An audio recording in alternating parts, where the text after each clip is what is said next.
Hello! Hey, it's Brian. How you doing, It's Brian? me again, back. Hey, how was the canal? It's great, mate. I've been just fishing for some sticklebacks down there. Yeah. Do you remember? Do you remember the science shed from last time? Yeah, man. I come in the shed, didn't I? I was just by the canal.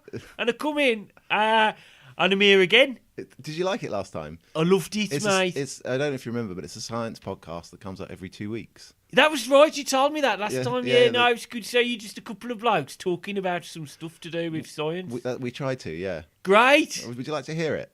Yeah, can I just put my sticklebacks in this jar before I come in? You do that. I'll go find Nick because he's a professor at Southampton University. Is he? Yeah. Oh, I didn't know that. Chemist at Cambridge University, and we'll talk about your sticklebacks. How about that? Great. I'm looking forward to it, mate. Okay, right.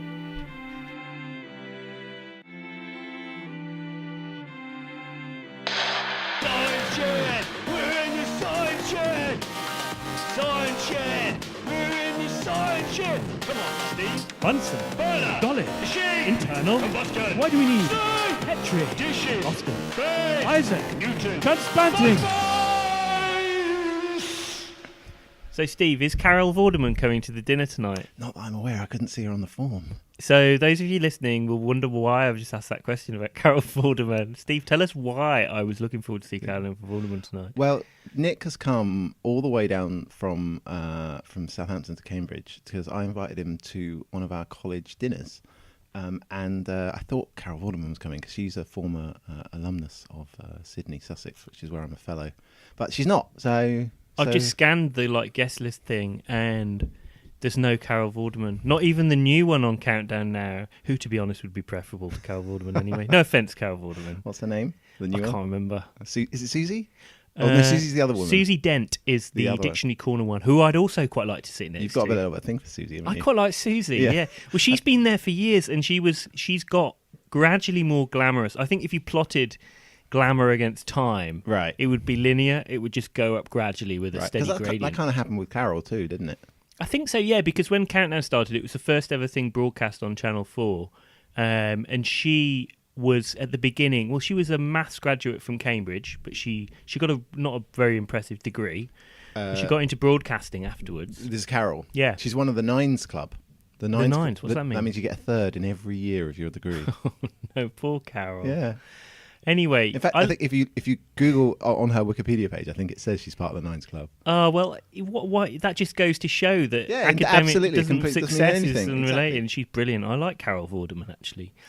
I just prefer to sit next to the new Countdown one. So yeah, welcome Nick. Welcome back to Cambridge and to my college. Yeah, it's. I'm looking forward to dinner tonight. I think that we've got about 7 courses on the menu. Something like that. Yeah, we got venison. Oh, great! I like Venison that. Wellington is the main course. That's a weird bit of a mouthful. Venison Wellington. Yeah. It's like a tongue twister. Try saying that 10 times. Venison Wellington. Exactly. It's hard. It's like I'm not a pheasant plucker. I'm a pheasant plucker's son. Yeah, exactly. I'm not trying that one. Yeah. Well, but luckily enough, we can sneak in a little bit of podcasting before we have to partake in the 7 courses. Good stuff. So we're on good form at the moment. I feel great. Yeah? I went cycling this morning. I've come up on the train. I'm excited. I had a nice time on the train. All right. The other people on the train were interesting and exciting as well. Yeah. And I came into Cambridge and I caught the end of the Wales against France rugby match. That's Ultimately disappointing for a Welshman such as myself. But never mind. But I feel good, and I think that we're going to crack on with a bunch of interesting little science nuggets tonight. I've got some Shall we questions get on with for it? you.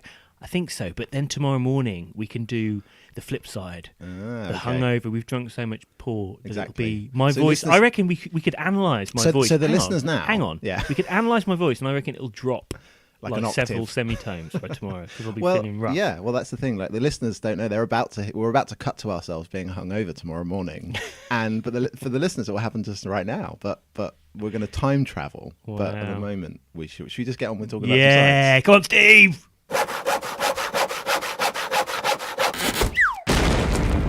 Nick, Hang on. he's drinking tea. He's such a consummate professional that we started podcasting. I like to and he's gulp just my tea. Mm.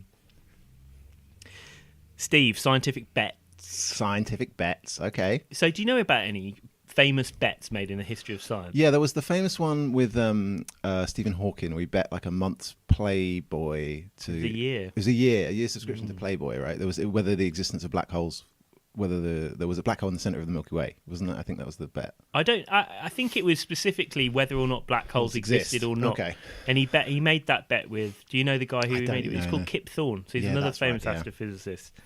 It's done in 1975. Right, which Really? is it goes to show how much we've learned, doesn't it? Because like, Yeah, so there was a black hole called Cygnus X1, right, which is also a Rush tune. I knew that was coming. Cygnus X1, yeah. Right. So there was an album by Rush in 1977 called Farewell to Kings, which documents the story of a man who flies a spaceship into the heart of a black hole. And called who would have guessed Cygnus this was like X1. progressive rock? Who would Anyway, it's a great track. I urge you to check it out. Right. But anyway, they made the bet, and ultimately Hawking conceded. He claimed he did it as kind of an insurance thing because he wanted it to be true. Well, Hawking radiation is what occurs at the Well, he made horizon he of a actually black hole. he had another bet later on Hawking. Oh, radiation. right, I wasn't okay. going to talk about that because I didn't understand it at all. But anyway, the black holes thing, whether they exist or not, is pretty clear. And Yeah. he eventually, in 1988, he still hadn't decided whether or not he was going to concede. So the bet. 75. So he's 13 years in after the bet and still saying, not really sure. Exactly, but now there's so much evidence. You can see, I can't remember what year it was, but it was in the 90s at some point. Anyway, it got me thinking about scientific bets. Well, there's lots of examples through history of other types of scientific bets. Right. So I had a little bit of a look around at Wow, what this was is exciting. there. Yeah, So I guess in science you have this, obviously there's kind of, we don't know the answer, right? And there's people that are kind of competing views. And sometimes they do that vocally in the literature. Yeah. So sometimes you have, for instance, if two people have two ideas for a mechanism in biology, or if they're looking for, famously it happens in organic chemistry. They hate each other. They all just they actively slag each other off in the papers saying, Evans suggests this, however, this can't possibly be true, which is kind of interesting, whether that, it always seems a little bit kind of caustic. But actually, ultimately, people have the same idea. They're trying to get to the answer. So the whole Hawking Kip Thorne bet was genial, right? Yeah. It was congenial. Yeah. They were They were two buds. mates Yeah. having a chat, and the Playboy was what Kip Thorne wanted, and Private Eye was what Stephen Hawking. I didn't know that. But Kip Thorne won, and he got his Playboy for a year. Anyway. Yeah. But this goes back. These types of bets go way back, right? So we're both fans of Alfred Russell Wallace. We are, absolutely. He's the co-discoverer of evolution. Mm-hmm. Okay, often overlooked. Absolutely. Because Charles Darwin discovered it before him, but hadn't published it. Indeed. So anyway, he made a bet with a flat. So Russell Wallace was actually a religious man. He was a devout Christian, but he bet a flat earther that the Earth. He could prove that the Earth was a sphere. In Right. 1870, That's cool. they did an experiment. So he bet him a lot of money. It's They did. £400, which is equivalent to several tens of thousands of pounds now. So So who is this flat earther? Can't remember his name. Okay. It doesn't really matter because he was some nutter flat earther in the 1870s. Well, he must have been a rich nutter because he had 400 He quid. never conceded it though. No, he didn't. Right. But Russell Wallace tried to prove it. He sort of got. It doesn't really matter that much, but he measured. There was a river in Norfolk, and basically the river's flat in a straight line for a long, long way. Yeah. So they hung a weight or a marker, a certain distance off the surface of the water, 5 kilometres apart, and he used telescopic sighting to prove that there was an angle. It was dipping. There was an angle relative to. No, the Greeks did this with sticks, didn't they? And if you know how far apart two sticks are, and you can look at the angle that the shadow is cast, and then from that you can estimate the curvature of the Earth. Yeah, but anyway, they're fun, right? And there's lots more examples I could talk about. But I came across a website. So my friend Andy. So I want to know about this, Nick. Your kind of standard websites might be a friend of mine called Andy. He gave me a heads up about it. It's a website. It's called Long Bets. Have you ever come across this? No, I haven't. It's no. great. Right. So on this website are listed loads of long bets. So bets that people make about big ideas that go into the future, about big things. And they're generally low monetary value. So. Right. But it might be the I don't know, the aquatic ape will be proved, a theory will be proved correct or something like that. So that's a kind of slightly obscure one, but yeah, I get where you're reasoning. I mean, the top one on the list, that when I looked at it, was driverless cars driving the streets of Las Vegas by, it's very specific as well, weirdly, by the 25th of May, 2024, $500. I'll take that. You'll take it? Well, someone did. A guy called Stephen Zoepf took it. So it was posed by a guy called Jeff McCauley. He works in sort of energy insurance. When was this? The bet was made in quite recently, 2016, so it's a Okay. new bet. I'd have a piece of that pie. Yeah, so it's How much was it? 8-year bet, $500. $100. So like Yeah, you take 400 and something quid. Yeah, there's another good one on there. Yeah, gone in. The Large Hadron Collider will destroy the Earth. That's a kind of a bit of a fatuous comment there, isn't it? Well, I don't know. I mean, then there's Well, how would you sometimes claim- how would you claim it back? sometimes they go into very specific details. So with the Large Some Hadron people are Collider, nuts on it. there's small print here, and I'll quote you what they say on this bet. The prediction is correct if Earth is, as a result of the operation of the collider, reduced to much smaller volume, vaporized, broken into large pieces, converted into radiation, much exotic smaller? matter, What if or it makes- just unable to support life. So like if it got a little bit smaller, then they'd be like, "Oh no, you can't. It's a loophole. Here's You another don't one. win the bet." Earth should be considered destroyed if, in 2018, 0 human beings reside on the surface of the planet. But under- Teleporting is excluded. Amazing. So there's another one. So like AI running a corporation Right. by 2108. 21. Got to live a long time to get that bet back. Yeah. ET stuff. There's all the usual stuff. ET exists. The Yeah. Yeti exists by 2025. 150-year lifespan. So there's loads of. That's really interesting cool. stuff Yeah, on I it. think. Well, yeah. I mean, it's. Well, what I'm suggesting is, I think that we should we put pose a each bet. other a bet just for fun. Ooh, okay. I don't think that you can automatically have one on a website. They get voted on and judged. All right. So we It's should do got it. to be reasonably interesting. But have a think. We're going to the dinner tonight, Right. and there's loads of. Oh, so this is my homework for tomorrow. Well, I just thought we're going to the Cambridge. What's it called? It's just a dinner. It's a dinner at Yeah. the college, Steve's college, and there's lots of interesting people working in different fields. Well, Like ask I'm 'em. sitting next to a lawyer who's interested in Brexit and a cybersecurity guy. Yeah. So we might come up with some ideas. I've already got an idea of a bet. For a bet. How Yeah. much? Like they're just like a 50-50 bet. I don't know. You're not giving odds at all. I think we invented with our prizes as well, like the Playboy thing. Yeah. How about CRISPR? When will CRISPR be used on a human? Well, they already got the go-ahead to do that, and they've already got a license for Oh, that. really? Okay. Yeah, I think well, so. that's all right. That's a quite. That'll definitely happen. You I'll bet on that. You should have shut up and taken the bet. Anyway, there's another one here. First interstellar mission before the 6th of December 2025. What do you think about that? First 2025. First interstellar mission sets off before 2025, 6th of December. Oh, I don't think that'll happen. It was set by a dude who's competing for the X Prize. No, it won't happen. Not by Don't think so. 2025. I'd go against him on that one. Yeah, I think it's pretty optimistic. It's- Anyway, let's think about it. And we'll come up back with to it. one. I'm And looking when forward to it. I've got when one. I'm really hungover tomorrow, I'll try and pitch one to you. Good.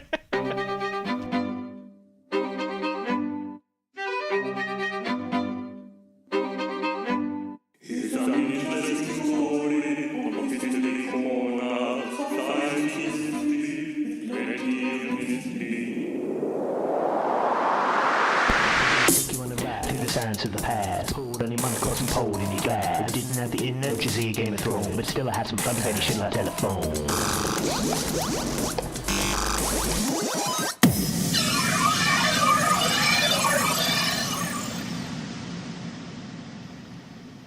Nick, I want to go back to Newton.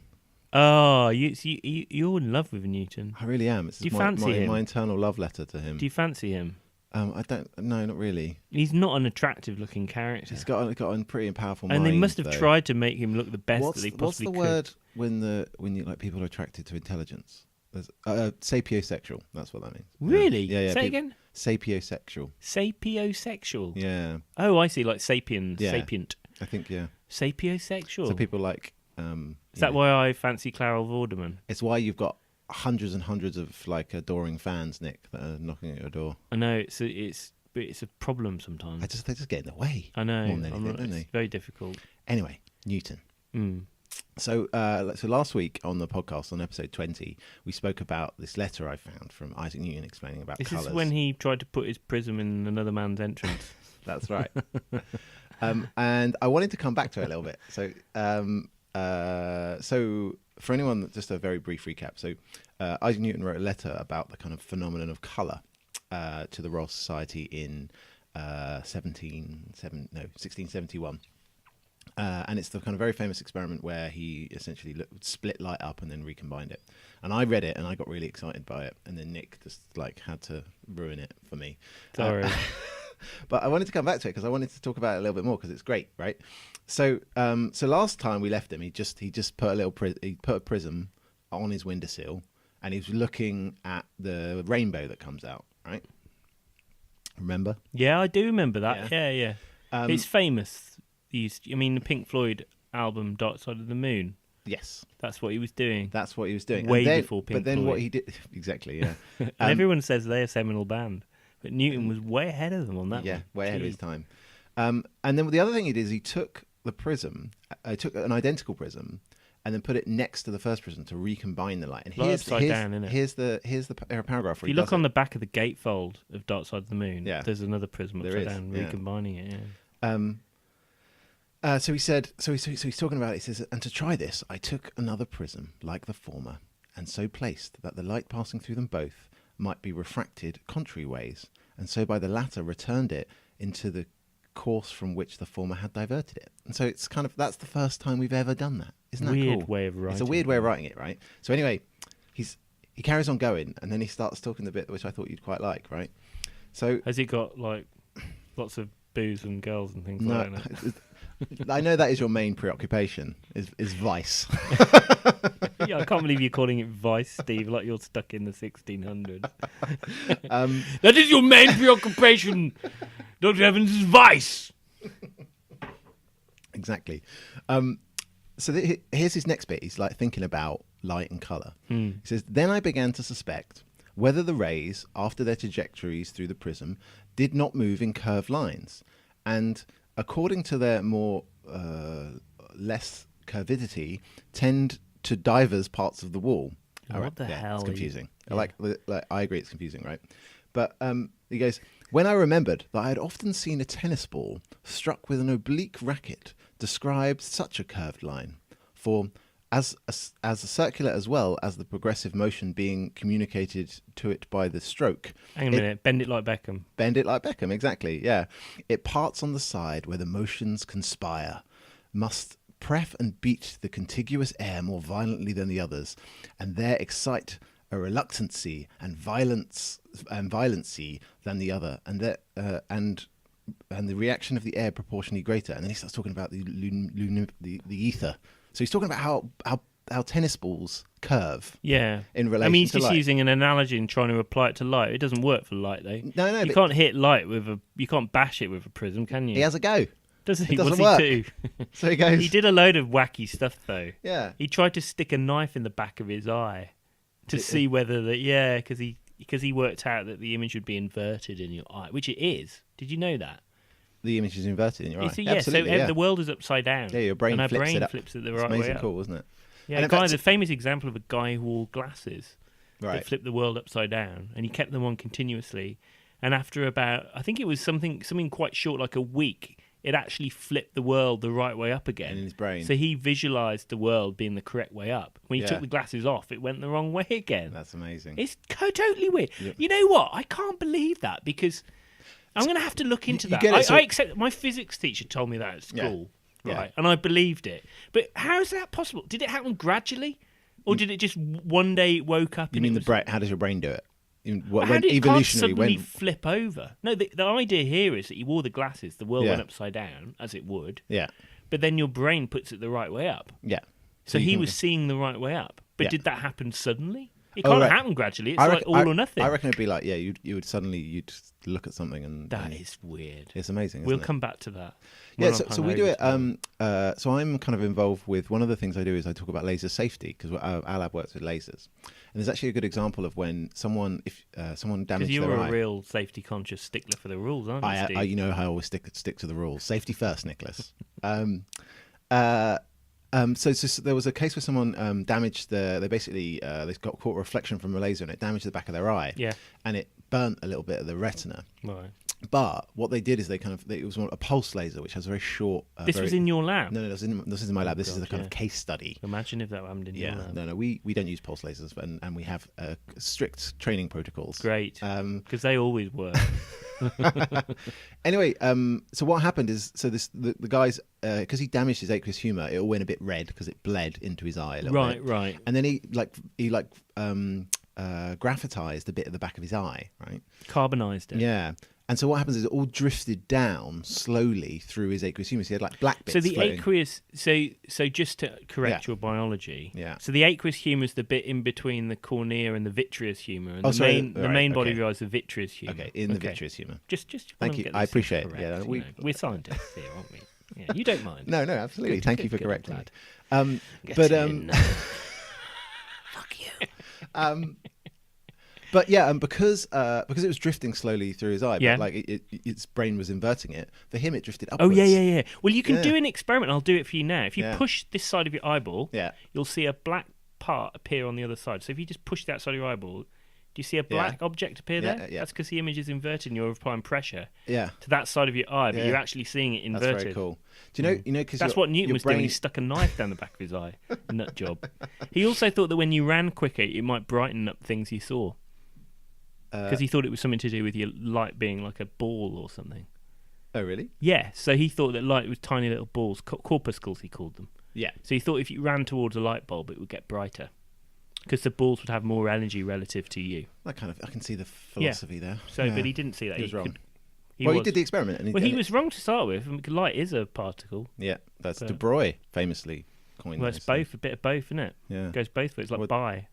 Well, everything is both all the time. It's just that Yeah, the yeah. wavelength, your wavelength is very small because of Planck's constant. Absolutely. Um, We all bend both ways. It's just the degree.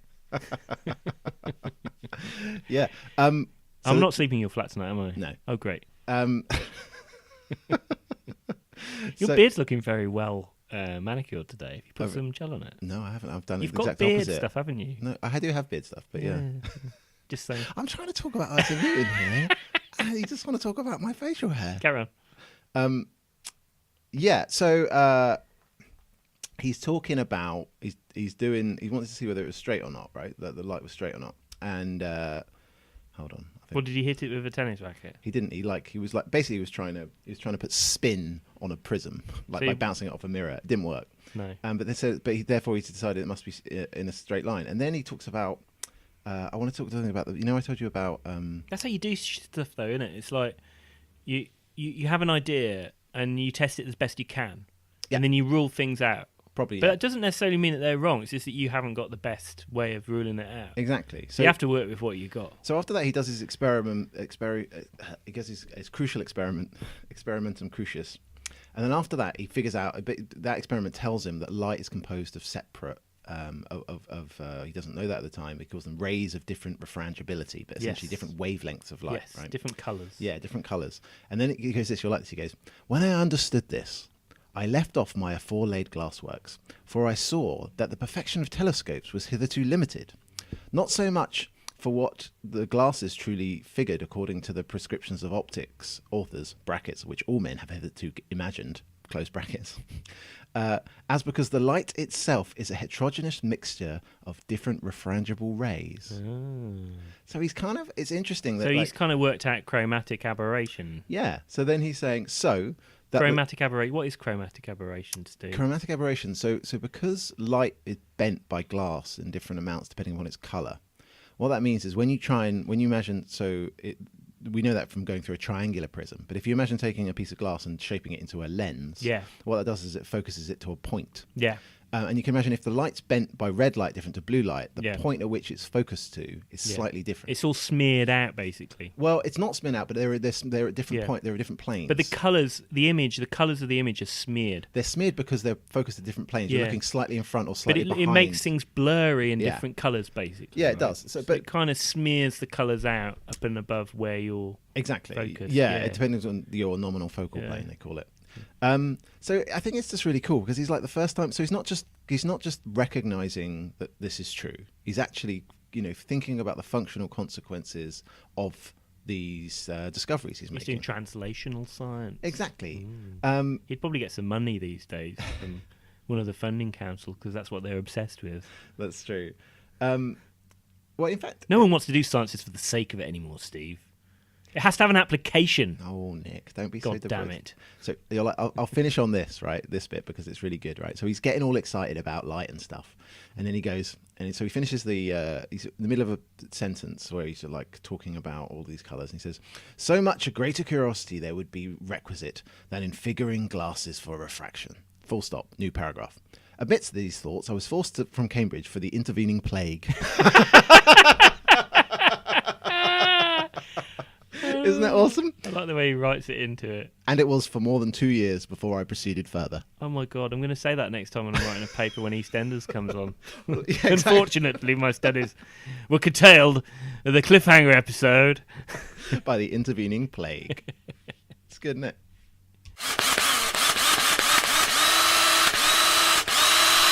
Nick, there's a couple of really important things coming up we need to tell the listeners about. Are there? Yeah. What? Well, first and foremost, the 12th of June, 2017. What's happening then? That is the first annual Science Shed Day. It's the anniversary. That's the anniversary of our first podcast. Oh, wow, that's great. Is it So- going to be as popular as Ed Ball's Day? I hope Really so. hope so. I really hope so. And so I think it's a Monday. So I'm going to take the Monday off. Wow. I think we should just go and we should organise a bit of a celebration. Steve, I've already got it in my calendar. Of course you do. Monday night. And you always get a better class of drinker out on a Monday, That's I true, find. yeah. Only the proper ones. The None of people the that really- weekend part-timers. Exactly. Monday They're night drinkers. They've got committed. They're committed to boozing. We used to have a Monday night drinking thing we used to do when I was Yeah. much, much younger. It was a 6 pints of Stella and no eating rule on a Monday night. Oh my God. Once a year. It was terrible. Long since been I buried. tell you what's good. Like, so Nick introduced me to something. Like, there's few things that I think like, that's a really good idea that comes out of Nick's mouth. But one of the things he has, Very I know. But one of the things you have is you told me about the lost day. Oh yeah, so I didn't. So this year is a leap year. Yeah. So I tell didn't the do it. listeners what the lost day is. Oh, me and some friends a while ago. Leap year, 29th of February. You all know it's a Yeah. day that only happens once every 4 years. So a long time ago, I can't remember where we were. It doesn't matter. But we decided that we went out for a few drinks on the 29th of February, and then we Yeah. said, well, every 29th of February we'll have a lost day. Yeah. So you just take the day Day off off. work because Just- it doesn't exist. Exactly. The It's day lost. does not exist. Yeah. It's not It's a lost. day. So you take the day off work and you go and you get, you drink a load of beers. Yeah, we did it in I'm San too old for Francisco, that didn't these we? days. Did we really? We had a lost day in I'd San forgotten Francisco. about that. Yeah. Where did we go? Oh, we just went drinking in the Castro, I think. Oh, was it one of those instances? Was it beardy? Anyway, yeah, two of my friends did this year. I didn't join them. They went to Berlin. They For went a to lost Berlin day? for the day, yeah. Yeah. Okay. Yeah, just spent the day wandering around Berlin. So but we're going to have a Science Shed Day on the 12th. Absolutely. And so I think the plan is we're going to sort it out so the listeners know, and we're just going to go in a pub and invite everyone if anyone wants to come and join us. So we'll be sitting by ourselves, Steve. Absolutely, unequivocally. That's happy fine by me. Maybe my mum will come. Something. Maybe you can invite Carol Vorderman. We should do that. I'll get her on speed dial. Yeah. You've got mates in high places these No, I days. wouldn't say that. Brown-nosing people at Cambridge. That's right. Yeah. Yeah. That's the only It's reason a I'm good here. thing to do it. Yeah. Great. Well, I look forward to that, Steve. What So- are we going to do? Just sit in a bar? I think we should do that, and we should just invite anyone to come along, say hello to us, and see if they've enjoyed the podcast. Sounds great. Let's do that. The other thing that's coming up is on the 29th of March this year. There's the Science Museum Lates, which So that's like the other soon. that's very soon. Yeah. Okay.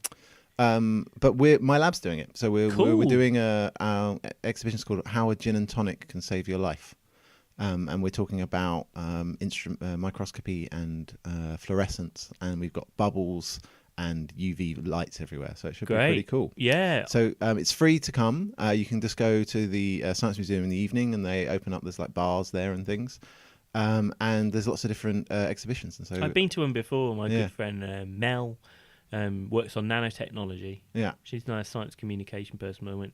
She did a thing, and I went and had a beer. Yeah. Well, I think just want so everyone should come down and say hello. Yeah, definitely. So that's the other thing that's coming up. But Great. we're looking forward to it. Can't wait.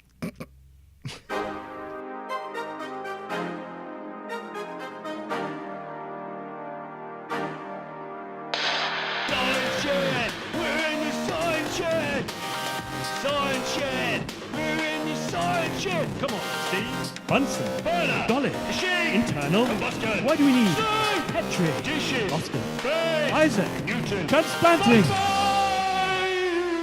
Oh, yeah, there you go, Steve. Another one. The end. Yeah, we've come to the end of this special. Well, it's not a special edition of a podcast. Really, it's a regular Communal Garden one. We were just talking about this. What will be our next special Science Shed special? Well, you were suggesting an Easter special, but I don't know how that would work. Yeah, I don't think we should do religious holidays. We should do scientific ones. Like a big bunny. It could be like pagan. You could just pagan. All right, we can do Pagan pagan bunny, festivals. and we could do some, I don't know, like Wicker Man style fertility rituals. Okay, dancing around the maypole or whatever. Yeah. Right. No. To enhance my fertility. Yeah. Well. What were you going to say, Steve? Anyway, No, yeah. quite. So if you like the Science Shed, please like, share, favourite, subscribe, all that social networking jazz. Please do. I'm Steve the Chemist, And I'm at the Evans Lab.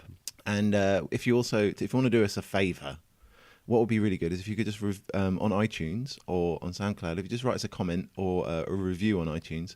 What that does is that gets the Science Shed up in the kind of iTunes rankings. It doesn't have to be a good one, but it'd be good to get some kind of review. We need to be higher than we are. We're planning for world domination, I think. Absolutely. And to do that, we need you. Yeah. So please do that, and we'll be back next time. See you soon, guys. Bye.